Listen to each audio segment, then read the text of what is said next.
Well, obviously, just really proud of the team, of the crowd for coming out 11 a.m. I don't think any of us really love that time. It's a tough one for people to get here on a Sunday, but Beaver Nation didn't disappoint. And, Cal played a great game. They hit tough shots. They made runs at us. That second quarter was we took a big hit from them.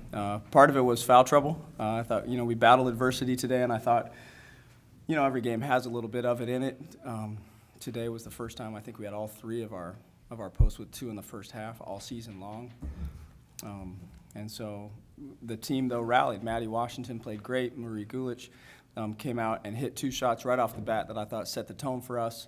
And then Mitt goes, and everybody that played in the first half scored, and everybody that played today scored. And so that pretty much sums up who we are. And I thought it was a perfect senior day, for our group, because they empowered their teammates the way they play. This is an unselfish team. I thought we set the tone. You look at the assist numbers, 20 to only 14 turnovers. And so I thought this was just a perfect ending to a fantastic regular season and a conference title.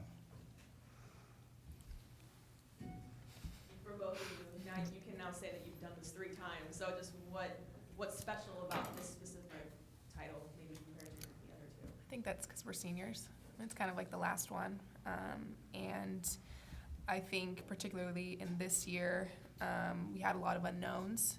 And I think expectations were a little bit, not necessarily ourselves, we knew what it'd take to get here, but our team was just very, very different from a year ago. And so to have all these changes happen and then get back to this point, that's what makes it super special. And then us being seniors, our last go around. Yeah, I agree. I think the unknowns that Gabby was talking about, we had no idea what we were going to get from people and what kind of team we were going to be honest. And then, we sort of figured ourselves out as the pre-conference season continued on, and then conference started, and you start off with the Washingtons down to the Bay, down to LA. I mean, that's a pretty good test to figure out who you are as a team. And so I think what's really cool is how people have bought in to this system, to this culture, whatever we needed from people, whatever their role was supposed to be on any given night, people gave into that. Very selfless team. And so it's super fun to be a part of. Thankful that we could share it all together as seniors because it was our last go at it. And so it feels good to be on top.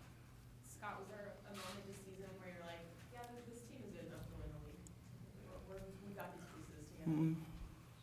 Well, we saw flashes. That's a big statement, understanding what this league is. And I think Washington, that day, that set a tone for what we were going to be in conference. The preseason, when you do have, you have leadership experience, no doubt. I mean, we have some players that have seen it all. There were times in the preseason where I thought I wasn't quite sure how good we could be.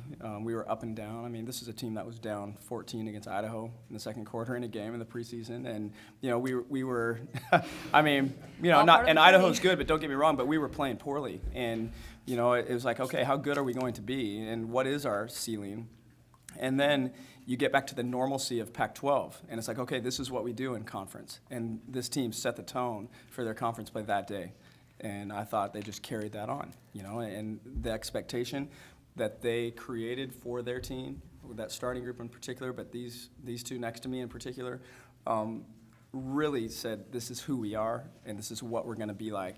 And then you don't know how the Bay is going to go, for sure, and then the Stanford win. I mean, once we had that one, it's like, okay, we're in the driver's seat. You knew it, and they didn't look back. And so that was probably when it started for me. That being said, I was curious about that too. You guys, I think you were picked to finish 5th, right? So as a team, did you have an expectation of we should be the top 4, we should get a bye, we should win the conference? Like, you guys have such good internal leadership this program has for 2 years. What were players talking about in the locker room? I think we were hungry to prove that we can be as good as we want to be. You can't really predict the wins and losses of the year, but we were going to give our best shot every night.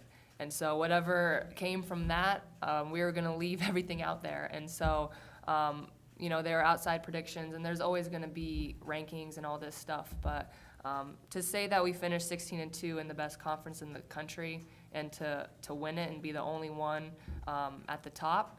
I mean, I think it shows the culture that we've built here, that we've bought into the system, we've believed in each other, and I think that's been the biggest thing is we've believed in each other and the coaching staff and each player from the beginning. We've been trying to breathe confidence into each other and to have that belief consistently that we could do something special this year.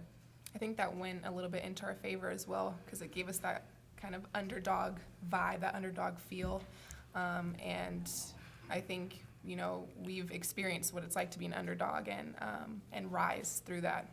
And so I think that just motivated us even more. I was curious too, when you looked at the future, you know, there were two great plays made by young kids when Mick dove on the floor and rolled the ball ahead with Gosh, yes. Like that was such a heads up play, and That was then incredible. huge minutes from Maddie, who was feeling it when she Yeah, took that second shot. Yeah. You know, do you guys just look at that and take it as this program's gonna be okay no matter what? Yeah, I think what Sid was alluding to, our whole culture is to build confidence into each other, no matter where you are at the roster, whether you're a freshman, whether you're a senior.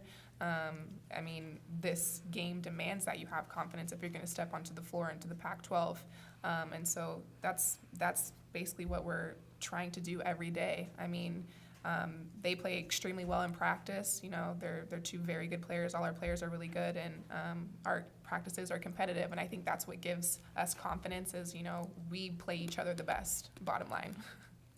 Yeah, I think this program is going to be in good hands, regardless. I mean, you see the plays that they made today, and they don't play like freshmen, and they really haven't since the moment they got here.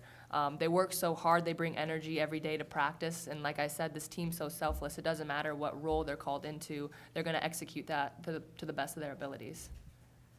Scott, you got an opportunity in the last minute, the crowd's going crazy, giving you guys applause, and for one by one to get the seniors to come out, how special was that? And then for you guys to kind of have that moment where you got to come out and get that one last, round of applause. Well, that's what certainly you hope for. You know, I was praying that we'd have a little separation where we could do that and give them the ovation they deserved. I think when you think of senior day, I mean, I think we should be looking at it as senior weekend this weekend because of what Friday night was as well. And to go out the way that they went out with those 2 wins over the Bay in front of the crowds that they played in front of, storybook, right? Perfect. And so, yeah, to get that opportunity to let them hear it one more time today, we'll be back here, in a few weeks, but today was really special and obviously well-deserved. I almost forgot when I came out and he reached for a hug, and I was like, Yeah. Why are you why are you hugging? hugging me? I'm like, Yeah. hey. And then, yeah, so shows where my mind was at. I'm just like, whatever. I knew. But yeah, of course, yeah, of course you knew. But yeah, I mean, no, and Yeah, I was then, just ready to pack. yeah. She's like, all right, next Next- one. next Yeah, play. why are we hugging? Yeah, Senior day, but yeah. no, I mean, the atmosphere was incredible today, and just like I've been saying, I mean, just one word comes to mind, and that's just gratitude. No, I mean, no one had to show up here at 11 a.m. No one had to, and they did, and that says a lot about where we are and who we are. Yeah, it takes a village, and we talk a lot about how our belief within the team, within the coaching staff, but these people have believed in us too from the beginning, and to be able to share this weekend with them, to have a sellout crowd on Friday, to see almost 5,000 people in the gym today for an early tip. I mean, we're so blessed to be able to have the support system that we do, and we owe a lot of these close games that have been in Gill to them because we've always had home court advantage. And so, like Gabby said, gratitude and thankful for their support from day one. Coach, can you talk just a little bit about how much the foul trouble was a situation early half of the game? Yeah, it was significant. We were out of sorts. I think, who picked up their second foul? Marie was first, and then Bree early, yeah, like Bree 7 and minutes, I Colby. think, left in the second quarter, right? And so now Colby's out there at the 5, which she doesn't get tons of minutes at. And she's an inch shorter than those two playing against Anigwe, which made us go zone, and which freed up Jalen, who went off today, by the way. Great game by her. But it did skew our system, but it forced us to go small, which is a good offensive lineup for us as well. And so I thought the team just adapted beautifully to it. We were able to play Colby then for a few minutes, I think 4 minutes with 2 fouls, and she did a great job not picking up her third. And so I thought the team just adapted and handled that adversity very well, you know, and so par for the course. Switching gears a little bit, headed into the Pac-12 tournament, how strong is the overall depth of the league this year compared to previous years? No, I think the bottom is up a little bit. I think the top is good. I think the top's been good. I mean, I remember a year ago, I mean, we didn't feel like our conference was bad, right? Everybody's talking about this year. I thought last year was ridiculous too.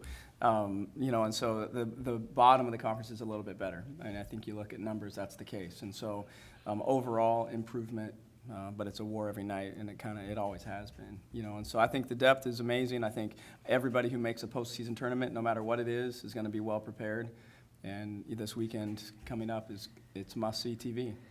It is. It's just 3 wars, you know, hopefully. I mean, you want to stick around, obviously, right? And so back to back to back, it's on. Gabby, you mentioned based on how media predicted you guys preseason, you took on the underdog role, but now you're the 1 seed, you're going into the tournament, UW's upset, Stanford's upset. Does the mindset change as being the underdog now that, I mean, you guys have been the hunted all season, but you haven't seen it that way. Do you see it any different now in the tournament? Well, I can say this about the tournament. This entire thing that just went on, our whole conference is over. Everyone has a fresh mindset, and people are playing, or teams are playing for, you know, entrance into a postseason tournament. And so just everyone is just on a completely different level. So obviously we take the experiences that we just had in conference, but it's a fresh new set of everything. And so it's going to demand our best. It always does. Like you said, it's a tough 3 days if you can make it 3 days. But we've had experience being a number 1 seed and going in and losing first round. And we've also had experience being a number 1 seed and, you know, winning the whole thing. So we're going to rely on those experiences to carry us through. Sid, this question's from my friend Jonathan here. He lost his voice. Hi, Jonathan. I'm so sorry. He's with the ABC station. They have the Oscars tonight. They're doing a little Oscar sportscast. Nice. And you have won Best Female Athlete. So what's your acceptance speech? Oh my gosh, this is like so impromptu. Well, I would like to say thank you to my friends, family, teammates, coaches, all of the above. No, but seriously, is this real? This is a real thing? Real speech, and you have literally 15 seconds 15 before sec- the music okay. steps on. Okay, I just want to say thank you to Coach Ruick, the coaching staff, my teammates, for incredible opportunities from the beginning. Go Beavs. That was so much pressure. Shout out to Leo. You should have given a shout out to Leo. Shout out to my boy Leo. I got you. Yeah. Are you like a big fan? I can be. I love the Titanic. Yeah, she does. Yeah. Scott, you mentioned that the run that Cal did go on to kind of 12-2 or something like that, just then what flipped back in your favor, do you think? Halftime. Honestly, I mean, they God scored bless. 22 on us in the second quarter, you know, after 12 in the first, and we let them get out in transition. I didn't think we transitioned very well. Our shot selection was not quite as good as it was in the first quarter, and we gave them some momentum. And, you know, Brown hitting those 2 threes was big. I mean, she had 12 points at halftime, you know, and so she was a huge player for them during that stretch. So halftime and getting our rotation back in order, you know. So I thought we weathered it well, though, I mean, considering. We had a lead going into the half, which I was pleased with.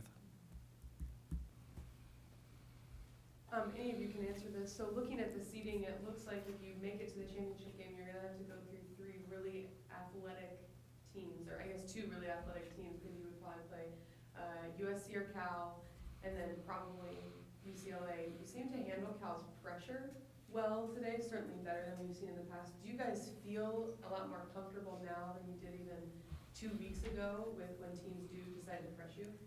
Absolutely. I think that comes a lot from, obviously, in practice. We got the scout guys in quite a few times in between, you know, our games, and it was on. You know, they were told to pretty much put as much pressure as they can on us.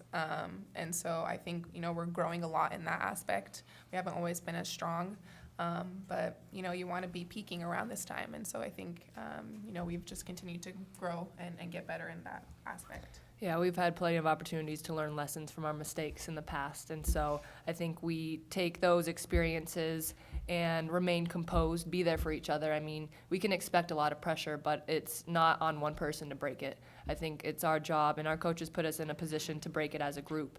And so just being level-headed, seeing clearly, and not letting it fluster us at all, and I think we're on the right track for that. Go Beavs! Go Beavs.